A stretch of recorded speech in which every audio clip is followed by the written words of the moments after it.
Saudara-saudari terkasih, saya sering mendengar dan juga menyaksikan orang tua yang sangat mencintai anaknya, sehingga dia sangat melindungi anaknya dan berusaha supaya anaknya bisa mendapatkan apa yang dia butuhkan, tidak kekurangan. Menurut saya itu baik sekali karena keluar dari rasa cinta.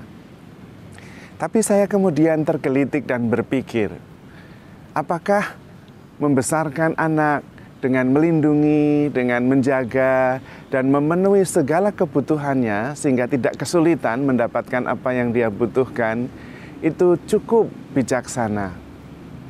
Bukankah dalam kehidupan nyata, untuk mendapatkan sesuatu kita harus berjuang keras, bersaing dengan sangat ketat, tidak mudah mendapatkan sesuatu. Kalau kemudian anak kita dibesarkan dengan kesan bahwa segalanya mudah didapatkan, bahwa hidup itu begitu nyaman dan kita sangat terlindungi, apakah itu tidak keliru karena tidak sesuai dengan kenyataannya? Bukankah lebih baik kalau anak-anak kita juga dilatih supaya bisa melihat kenyataan sebagaimana adanya, bahwa hidup ini penuh persaingan, bahwa untuk mendapatkan sesuatu perlu berjuang, tidak mudah, supaya anak-anak kita menerima kenyataan sebagai sebuah kebenaran dan bisa hidup menghadapinya, menjadi anak yang tough, menjadi anak yang kuat. Karena nanti anak yang kuat, anak yang tough akan menjadi orang tua yang kuat, menjadi orang tua yang tough juga, tidak gampang menyerah. Nanti orang tua yang tough, yang kuat akan melahirkan juga anak-anak yang kuat. Dan terus akan seperti itu. Saya kemudian berpikir, mungkin Tuhan juga ingin kita menghadapi kenyataan ini sebagaimana adanya. Karena itu Tuhan tidak memudahkan hidup kita.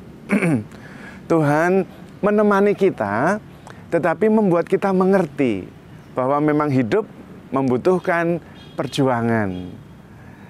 Karena itu Tuhan tidak menyingkirkan salib, tetapi justru menganjurkan agar kita memikulnya. Tuhan tidak mau kita menghindari salib, menghindari derita, tetapi kita memikulnya dan bahkan memikul salib itu sebagai tanda keselamatan bagi kita. Tuhan ingin agar kita bisa dancing in the rain, ya, menari di tengah badai, atau justru riding the wave. Jadi ketika ada hujan kita tidak sembunyi, tetapi kita tetap bisa menemukan sukacita bahkan di dalam gelombang. Ketika angin kehidupan menerpa, gelombang kehidupan datang, kita tidak sembunyi, tetapi justru mengeluarkan papan selancar dan riding the wave, menikmati kehidupan.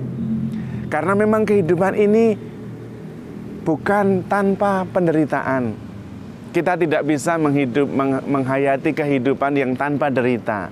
Itu tidak real. Kita juga tidak bisa menginginkan kehidupan yang semuanya serba membahagiakan. Itu juga tidak benar. Hidup itu ya ada senang, ada susah. Kadang-kadang ada masalah, kadang-kadang lancar-lancar. Itulah realitas kehidupan. Dan setiap masalah bukan untuk kita hindari, tetapi kita hadapi untuk kemudian bertumbuh. Justru menyiapkan diri supaya bisa memikul salib, bisa kuat menghadapi kehidupan adalah tanda kita mensyukuri kehidupan yang dianugerahkan Tuhan. Kita tidak menjadi orang yang cengeng, yang lemah, dan gampang mengeluh, seolah-olah kehidupan ini seharusnya mudah semua. Tidak. Sehingga ketika kita menghadapi kesulitan, tidak mudah menyalahkan Tuhan, tidak juga mudah menyalahkan orang lain. Tetapi sadar bahwa memang realitas kehidupan seperti itu. Ada senang, ada susah. Justru setiap tantangan, setiap pencobaan dalam hidup adalah kesempatan untuk membuat kita menjadi makin kuat, makin bertumbuh dalam iman kita kepada Tuhan, dan menyadari bahwa memang hidup kita ini tidak sepenuhnya bisa kita kuasai. Kita menyadari bahwa Tuhan jauh lebih bijaksana dalam menyelenggarakan kehidupan kita. Untuk itulah iman. Untuk itulah pentingnya relasi kita dengan Tuhan. Maka kita mohon rahmat Tuhan supaya kita bisa menerima kenyataan hidup ini sebagai sebuah kompleksitas, sebuah kenyataan yang memang tidak satu warna. Kadang memang senang, kadang susah juga.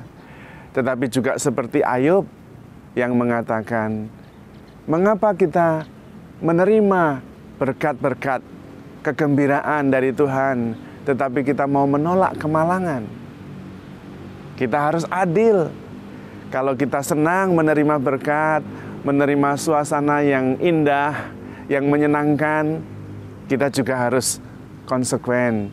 Kalau kadang mengalami derita, ya kita jangan mengeluh. Kita justru menyiasatinya. Justru menjadikannya sebagai kesempatan untuk bertumbuh. Sehingga hidup ini menjadi lebih menarik, lebih menyenangkan. Sehingga kita bisa belajar seperti Santa Clara, yang pada akhir hidupnya dia mengatakan, ya Tuhan, betapa bersyukurnya aku telah Engkau ciptakan. Kita diminta untuk menemukan apa yang perlu dalam hidup ini, sehingga kita tidak diombang-ambingkan oleh kehidupan yang kadang memang membahagiakan, tapi kadang-kadang membuat hidup ini berat. Kita justru bisa menjadi lebih kuat menghadapi hidup ini dengan penuh rasa syukur sebagai dasar. Karena kita sudah diberi kesempatan untuk menghayati hidup ini baik dalam suka maupun duka. Kita bisa menari di tengah badai, tidak terus-menerus menghindari kehidupan ini yang penuh tantangan, tetapi menghadapinya dengan tetap antusias, tetap penuh syukur, dan tidak mengeluh. Karena kita mengerti memang realitas kehidupan tidak semuanya rata dan mulus. Tetapi di dalam gelombang kehidupan pun Tuhan tetap menyertai kita. Dan disitulah pentingnya iman. Kita melihat kehidupan ini sebagai kesempatan untuk memuliakan Tuhan, hidup dengan lebih baik, membagikan apa yang kita bisa, dan menjadikan hidup bersama menjadi berkat yang menggembirakan. Mari kita menjadi pribadi-pribadi yang mampu menyiasati hidup ini dengan iman dan cinta, sehingga tidak mengeluh ketika mengalami kesulitan, tetapi ketika gelombang datang pun kita bisa menemukan sukacita di dalamnya. Dan ketika masalah ada, kita percaya bahwa Tuhan pun ada di sana. Kita bisa menemukan Tuhan justru dalam memikul salib, menyangkal diri, dan terus berbuat baik, memuliakan Tuhan, menjadi sumber mata air yang memancarkan damai sejahtera, sukacita, dan pengharapan. Tuhan memberkati.